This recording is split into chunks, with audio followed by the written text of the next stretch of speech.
नमस्कार, मैं वृषाली ठाकरे। खबरों की दुनिया में आपका स्वागत है। आइए देखते हैं खास खबर जो वर्तमान समय की सुर्खियां बनी हुई है। पुढे न्यायचं कोण काम करत असेल तर ते देशाचे यशस्वी पंतप्रधान आदरणीय नरेंद्र मोदीजी हे शिवसेना प्रमुखांचे विचार पुढे घेऊन जात आहेत। त्यांचं स्वप्न यापूर्वी अयोध्येत भव्य राम मंदिर निर्माण करून त्यांनी पूर्ण केलेलं आहे। 370 कलम रद्द करून त्यांनी शिवसेना प्रमुखांचं स्वप्न साकार केलेलं आहे। भविष्यात समान नागरी कायद्याच्या माध्यमातून पण त्यांचं स्वप्न पूर्ण करतील म्हणून आम्ही त्यांच्या नेतृत्वाखाली या ठिकाणी काम करत आहोत। महायुतीचे पाचही पक्ष Shiv Sena, Bharatiya Janata party, Maharashtra Navnirman Sena, Rashtrawadi Congress party, Republican party of India हे पाचही पक्ष एकत्र आले। ते एका विचाराने राष्ट्रहिताने आणि राष्ट्राच्या हिताकरता नरेंद्र मोदीजींच्या नेतृत्वाखाली जे जे निर्णय होत आहेत आणि विकसित भारतचे जे स्वप्न आहे ते स्वप्न साकार करण्याकरता आम्ही सगळेजण एकत्र आलेलो आहे। विकसित भारतचं स्वप्न हे एक शब्दापुरतं मर्यादित नाही, एक त्यामागे एक मोठं मिशन आहे, एक विजन आहे आणि माननीय पंतप्रधान मोदीजींचं एक मोठं स्वप्न आहे। ते स्वप्न आहे की भारत विकसित केव्हा होईल? भारत विकसित जेव्हा होईल ज्यावेळी परिवार विकसित होईल। भारत विकसित केव्हा होईल? ज्यावेळी प्रत्यक्ष नगर विकसित होईल। भारत विकसित केव्हा होईल? ज्यावेळी मुंबई विकसित होईल। तर ते कसं होईल त्याकरता काही धोरणात्मक निर्णय घ्यावे लागतील, त्याकरता काहीतरी कायदे करावे लागतील। केंद्र सरकारच्या माध्यमातून कायदे केले जातील, राज्य सरकारच्या माध्यमातून कायदे केले जातील आणि त्या कायद्याच्या माध्यमातून परिवाराला विकसित करण्यात येईल आणि या प्रतीक्षा नगरला पण विकसित करण्यात येईल।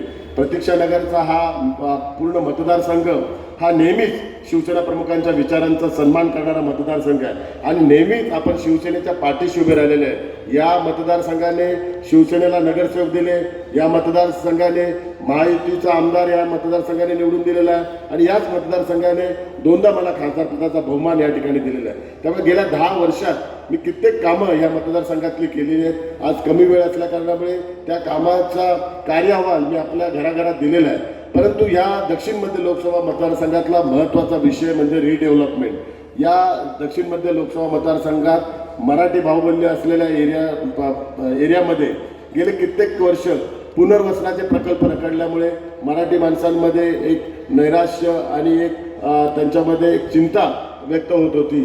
त्याकरता वेळोवेळी केंद्र सरकार असेल, राज्य सरकारची पाठपुरावा करून हे पुनर्वसनाचे प्रकल्प मार्गी लावण्याच्या दृष्टिकोनातून मी नेहमीच प्रयत्न केला आणि त्याच्यात यशही प्राप्त झालं। त्याची उदाहरणं म्हणजे BDD चाळ रिडेव्हलपमेंट। BDD चाळमध्ये पण गेले कित्येक वर्ष 100 वर्ष मराठी माणसं त्या ठिकाणी राहतात। गेले कित्येक वर्ष तो प्रकल्प रखडलेला होता। तो प्रकल्प आता मार्गी लागला, त्या ठिकाणी कामं चालू केले, बिल्डिंगचं काम चालू आहे।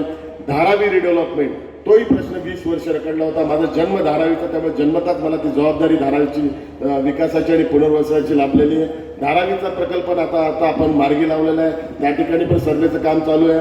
सायन कोळ्यातील पंजाबी कॉलनीचं जे रिडेव्हलपमेंट आहे तो पण रखडला होता, तो पण आता म्हाडाच्या माध्यमातून करतोय। चेंबूरचं बॅरॅक्स असेल, चेंबूरचं MS बिल्डिंग असेल, SRAचे कित्येक प्रकल्प जे रखडलेले आहेत ते आपण मार्गी लावले आहेत। म्हाडाच्या 388 वसाहतींचा पुनर्वसनाचा प्रकल्प मार्गी लावला, त्याचा GR आपण काढलेला आहे। मोडकळीस आलेल्या इमारती ज्या पगडी सिस्टीमच्या आहेत, ज्या मालकाने भाडेकरूमुळे त्याचा पुनर्वसन रखडलेला तो पण मार्गाला काढलेला आहे। राष्ट्रपतीचा एक वटहुकूमच्या माध्यमातून भाडेकरूंना न्याय त्यांना द्यायचं आणि 51% भाडेकरूंना रिडेव्हलपमेंटचा पूर्ण अधिकार द्यायचा कायदाच आपण आणला आणि केंद्र सरकारने त्याची घोषणा केली।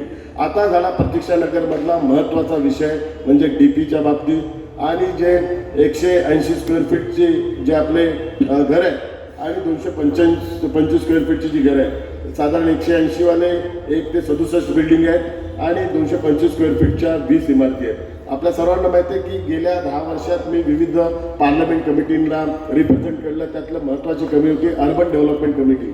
अर्बन डेव्हलपमेंट कमिटीने एक कायद्या आणि लोकांच्या ज्या इमारती आहेत त्या संदर्भात नियम कायदे बनवले। त्यात महत्त्वाचा नियम हा एक बनवला, जसा राईट टू एज्युकेशनचा अधिकार आहे तसा राईट टू लिव्हिंग राहण्याचा अधिकार, तो राहण्याचा अधिकारचा एक कायदा केंद्र सरकारने माननीय पंतप्रधान मोदीजींच्या नेतृत्वाखाली केला। तो कायदा म्हणजे कमीत कमी 300 स्क्वेअर फीट हे प्रत्येकाला राहण्याचा अधिकार असावा, हा आता कायदाच झालेला आहे आणि तो कायदा आम्ही आता राज्य सरकारकडे पाठवलेला आहे। राज्य सरकारच्या हाऊसिंग कमिटी असेल, अर्बन डेव्हलपमेंट कमिटीची माननीय मुख्यमंत्र्यांच्या आदेशानुसार एक कमिटी बनवली आणि ती कमिटी नवीन रिडेव्हलपमेंटची पॉलिसी आणि प्रोजेक्ट हा आता लवकरात लवकर अनाऊन्स करणार आहेत।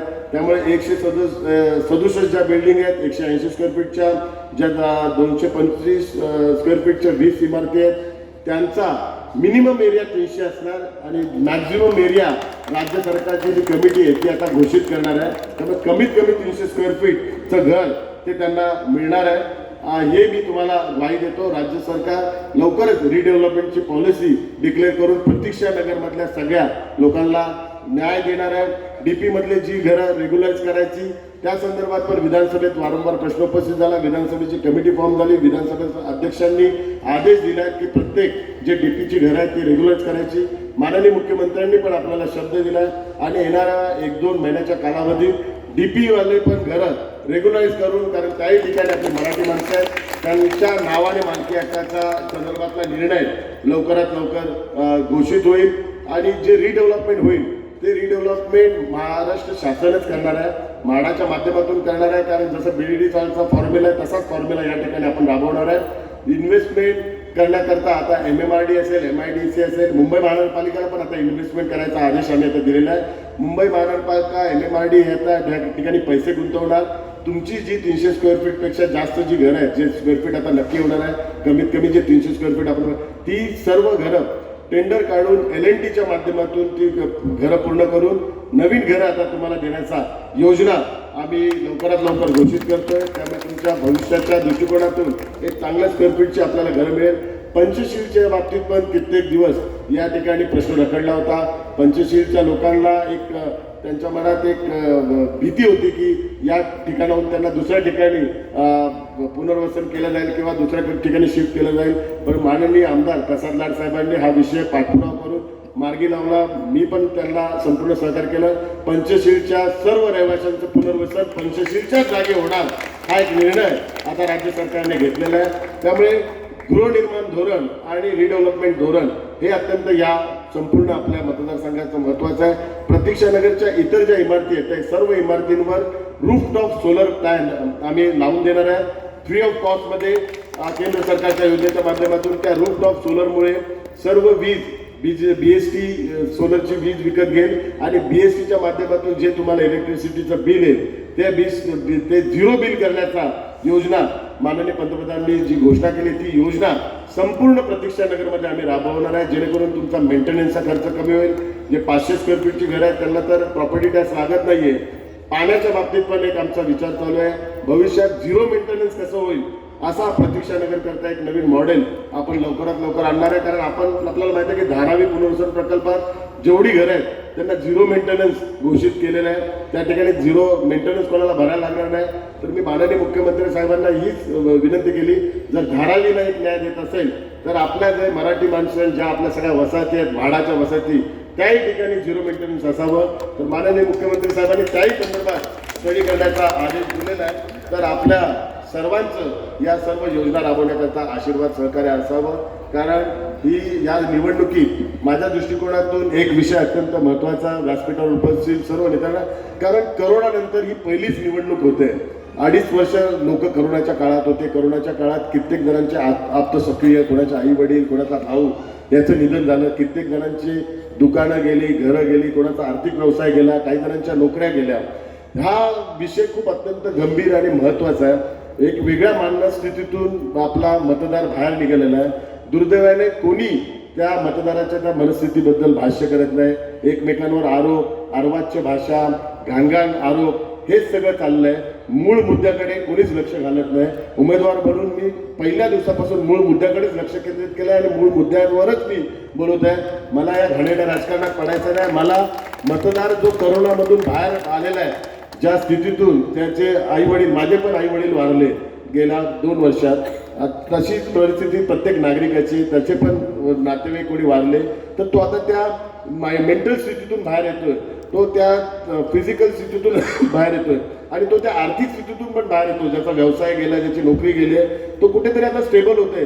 तर त्याला त्या आर्थिक स्थितीत आपली गरज आहे, त्याला त्या मेंटल स्थितीत आपली गरज आहे. त्याचा आता आई वडील, नातेवाईक नाही तर आपण त्याचे आई वडील, आपण त्याचे नातेवाईक. त्याला आर्थिक स्थिती नाही तर आपण त्याची आर्थिक स्थिती म्हणून आलं. मी उमेदवार म्हणून हेच तुम्हाला वचन देतोय, करोनातून तुम्ही ज्या स्थितीतून बाहेर आलेला आहे त्या स्थितीतून मी तुमच्या पाठीशी उभे राहीन. रिडेव्हलपमेंट असेल, आर्थिक स्थिती असेल, मेंटल स्थिती असेल, यातून तुम्हाला मी बाहेर काढेल हा शब्द मी तुम्हाला देतो. आणि शिवसेना प्रमुखांचं स्वप्न साकार करण्याचा आशीर्वाद आपण मला द्यावं ही आपल्या सर्वांना विनंती करतो. मी नेहमी परमपूज्य डॉक्टर बाबासाहेब आंबेडकर, शिवसेना प्रमुख बाळासाहेब ठाकरे यांच्या विचारांचा आदर्श तेवढंच काम केलेलं आहे. म्हणून या मतदारसंघात आपण माझ्या पाठीशी उभे राहिला, तसं भविष्यात उभं राहा. धन्यवाद. जय हिंद, जय महाराष्ट्र. अभी तक की खबर के साथ लेते हैं विदा. हम फिर मिलेंगे नई खबरों के साथ. हमारे चैनल को